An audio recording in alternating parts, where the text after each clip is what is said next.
Bali, pang 7 araw. Kanina, habang nagde-deliver ako,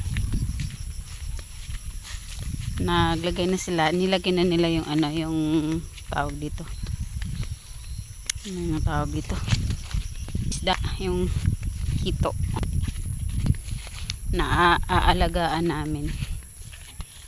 So, ayan, puntahan natin, bisitahin natin.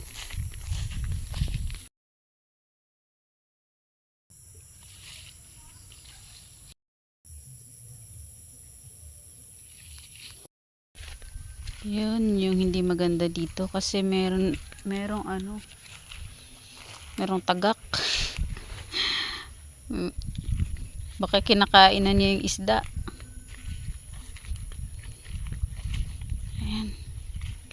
Tingnan natin kung may makikita tayong isda dito sa taas.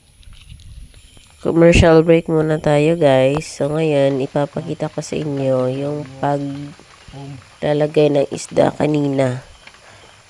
Pinabidyohan ko sa kanila habang kakain na sa delivery. So ayan, bali yung binili namin na yan, fingerlings, ay 100 pieces.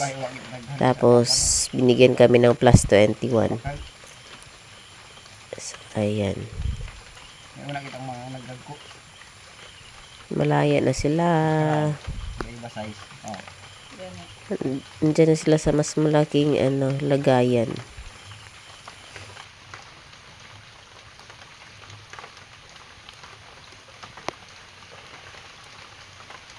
Parang ayaw nila. Parang gusto nila sa kabalik ko. Hindi, kumasanda? At-change ko sa bilog, nahulog lang ano eh. Pero kabalik. Kabalik ko sa balde. Ayaw namin dyan ah. Baka may predator eh.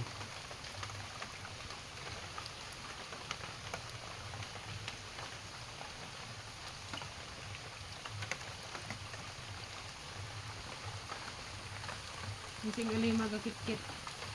Dalom. Samad na kupo. O na ano. Kibog ko naman ito na nausoy. Parang masyadong malalim pa para kanla, no? Oo, parang nagpukain. 121. Doon. Bilang na bilang ko eh. Doon. Naks, malawak ang kanilang playground. Sila, sila. Pero ito man gapon sa binet ako tabi nakampi. Mabalik sa nani kita sa matinaw mo.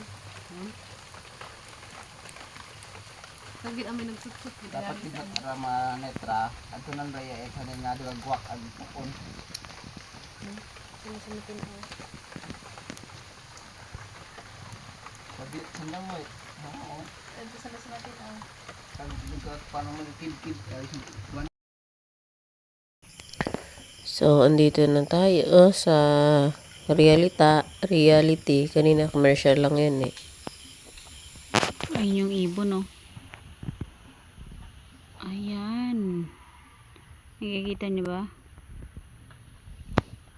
So pagka binabantayan, inaabangan lang din niya ako, no, na umalis. At saka babalik siya dito.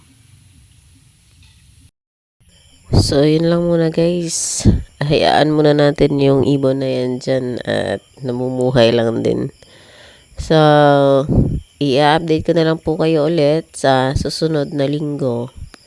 Thank you so much for watching. Bye bye.